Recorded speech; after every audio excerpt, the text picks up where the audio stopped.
উত্তরবঙ্গের মধ্যে একটিমাত্র জায়গা যেখানে ব্রিজের উপর ও নিচ উভয় দিক দিয়ে পানি প্রবাহিত হয়। ব্রিজটি নীলফামারী জেলার কিশোরগঞ্জ উপজেলার বাহাগিলি ইউনিয়নের চারালকাটা নদীর উপরে অবস্থিত। পানি উন্নয়ন বোর্ড যদিও এটির নামকরণ করেছে যমুনেশ্বরী অ্যাকুইডাক্ট নামে, কিন্তু বাহাগিলির ব্রিজ নামেই জায়গাটি বেশ পরিচিত।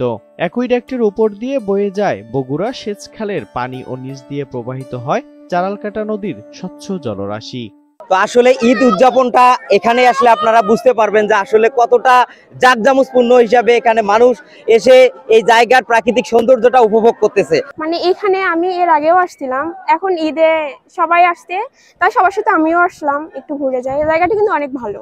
তো আমাদের এখানে একটা খুবই সুন্দর একটা মনোরম পরিবেশ, বাহাগিলি ব্রিজ এবং একুইডাক্ট এত সুন্দর, কোনো টাকা পয়সা লাগে না, কোনো প্রকার নিরাপত্তা কোনো ঝুঁকি নেই, আমরা যে কোনো সময় আসতে পারি। মানুষ দেখেন, আপনারা দেখেন অনেক মানুষ, বিশেষ করে ঈদের দিন এবং বিভিন্ন অনুষ্ঠানে সবাই আমরা আসি, খুবই সুন্দর উপভোগ করি। এখানে নদী আছে, ব্রিজ আছে।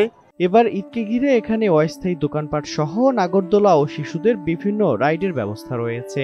দর্শনার্থীদের নিরাপত্তা ও বিশৃঙ্খলা এড়াতে নিয়োজিত রয়েছে আইনশৃঙ্খলা বাহিনীর সদস্যরা।